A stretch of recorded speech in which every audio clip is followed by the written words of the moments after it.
Samantala sa iba pang mga balita, minimal umano ang pinsala ng bagyo sa mga palayan na nasa ilalim ng contract farming. Ayon sa National Irrigation Administration o NIA, tapos nang mag-ani ang mga magsasaka bago pa man manalasa ang nagdaang habagat at bagyong Karina. Magbabalita si Rovic Manuel.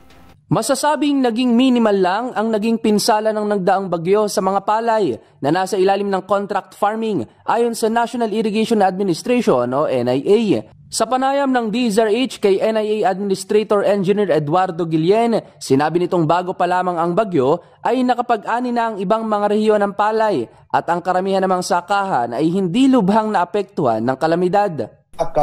Nakaani na po sa Region 4A, meron din tayo sa Region 13, and dito po sa Upris area, Region 3, sir. Meron na po tayo naani dyan. Bago nagkaroon ng mga baha, naani na? Tama po. Yung iba naman, hindi naman po naapektuhan, sir. Dito sa may region, yung naani namin sa Region 4A, in fact, yung iba umabot pa ng 7 tons eh. Okay naman po. Ayon pa kay Guillen, sa kabila ng minimal damage, mas magandang ani naman ang aasahan dahil sa paglilipat nila ng cropping calendar sa buwan ng Oktubre. Very minimal lang, pwede ba natin sabihin ganon, ang naging damage dyan sa program, admin? Yes, sir. Kaya nga po, itong susunod natin na contract farming, ito na po yung mas maganda kasi October po siya namin gagawin eh.